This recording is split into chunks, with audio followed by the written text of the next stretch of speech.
Now, the official Suncoast weather with ABC7 meteorologist John Scalzi.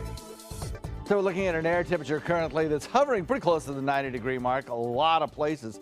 And we'll probably crack that. Yesterday we hit 91, and I think that's about where we'll end up again today. 73-degree dew point. East wind, that's kind of important to the forecast, that easterly component to the wind. East-southeast now at about 7. We'll take the showers and thunderstorms that build on the other coast and sling them right back in this direction. 86 degrees Mayaca, 84 Wauchula, 87 in Arcadia, Northport, Punta Gorda, Inglewood, 86 Lakewood Ranch, 85 Parrish, 86 in Bradenton. We got 89 in Sarasota, 88 in Venice, 83 Longboat Key. What we'll see today is a couple of factors working in the forecast to kind of up the rain chances just a little bit. I know it's a big holiday weekend, a lot of people boating, a lot of people at the beaches, but there are going to be some showers around, and it's really important on these kinds of days that we all remember those lightning safety tips. There have been deaths and injuries in the state of Florida this year due to lightning strikes, and we certainly don't want that to be the case today, especially as the density at the beaches and out on boats are higher. And fishing and golf are the two places where most people die from lightning strikes. So we're watching this trough of low pressure located just to the north, kind of sinking southward. That is what's left over. It's kind of like the wake from a boat. I like to use that analogy. The wake from a boat of Hermine as it came through. It's just kind of left this little area of unsettled weather in the atmosphere that sinks south, moves over top of us. So that's ingredient number one in the thunderstorm mix. Then you add on the heat of the day, you know, and the general easterly wind flow. And although we don't have much going on right now, there are already showers starting to form along the other coast. And those will be marching right across the coast with time.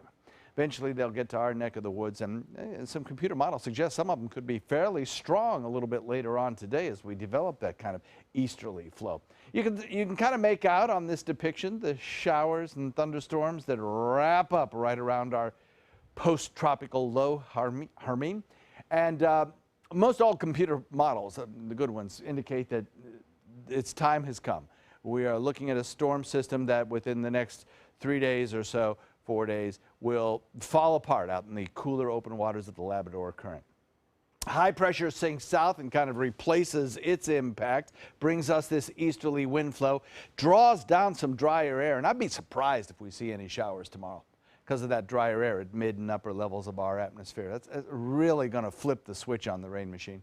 And then that kind of low chance for showers is going to exist for several days in a row before we slowly bring back the moisture and start to increase our rain chances a little bit. I don't think it'll be till next week, though, that we'll be able to equal the rain chance opportunity that we have today, later in the afternoon. So a few showers inland will start to drift back toward the coast.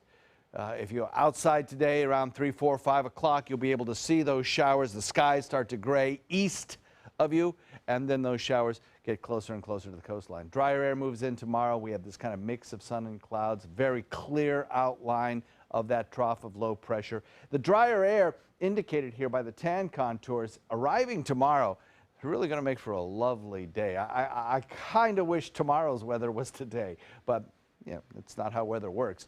You take a look at the rainfall future forecast, you'll see some of those showers over on the other coast marching in this direction, some of them strong, some showing some lightning pops, and then marching out into Gulf waters where they dissipate tomorrow.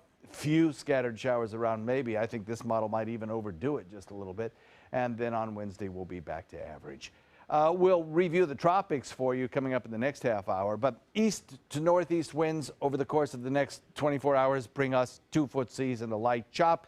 And the forecast calls for, in the 7 days ahead, a little rain chance for a couple of days in a row, and then we start to bounce back our rain chances just a little bit, mostly in inland areas, I think Friday and Saturday. Daytime high temperatures around the 90 mark.